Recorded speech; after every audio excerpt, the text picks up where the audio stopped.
नमस्कार विद्यार्थी मित्रांनो, नीट 2026चे एक्झाम फॉर्म भरणे सुरू झालेले आहे। हे फॉर्म भरण्याची शेवटची तारीख आहे 8 मार्च 2026।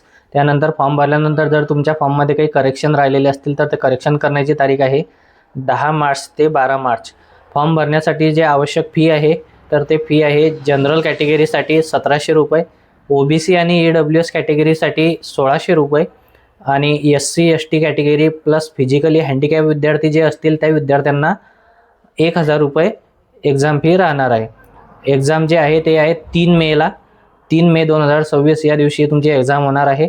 तर ही exam MBBS, BDS, BAMS, BHMS, BUMS या कोर्सेससाठी घेण्यात येते। तर बघा, फॉर्म भरण्यासाठी आपल्याला जे आवश्यक कागदपत्र आहे त्याच्यामध्ये 10वीची मार्कशीट प्लस 10वीचं बोर्ड सर्टिफिकेट। जे विद्यार्थी CBSE बोर्डाचे आहेत त्या विद्यार्थ्यांना फक्त 10वीची मार्कशीट असेल तरी चालेल। त्याच्यानंतर आधार कार्ड हे अपडेट केलेलं पाहिजे, त्याचा मोबाईल नंबर अपडेट पाहिजे, तुमचा अपार आय डी जर तुम्ही काढलेला नसेल तर फॉर्म भरताना काढता येतो। त्यानंतर तुमचं सेंट्रलचं कार्ड सर्टिफिकेट, जर तुम्ही कॅटेगरीमध्ये असाल तर तुम्हाला सेंट्रलचं कार्ड सर्टिफिकेट आवश्यक आहे, ते कार्ड सर्टिफिकेट काढून घ्या, नंतरच फॉर्म भरा। त्यानंतर व्हाईट बॅकग्राऊंडचा पासपोर्ट फोटो, ज्या पासपोर्ट फोटोवरती तुमचं खाली नाव पाहिजे आणि फोटो काढल्याची तारीख पाहिजे। तर एक पासपोर्ट फोटो लागते आणि एक पोस्टकार्ड साईजचा फोटो लागते। तर पासपोर्ट फोटो हा 3.5 बाय 4.5 सेंटीमीटरचा पाहिजे आणि पोस्टकार्ड साईज फोटो हा 4 बाय 6 इंच या साईजचा पाहिजे।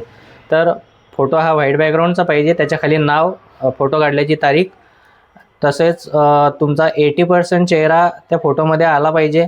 तुम्ही जर चष्मा वगैरे काही घालायचा नाही, फोटो काढताना कॅप घालायची नाही, तुमचे दोन्ही कान हे फोटोमध्ये क्लिअर दिसले पाहिजे।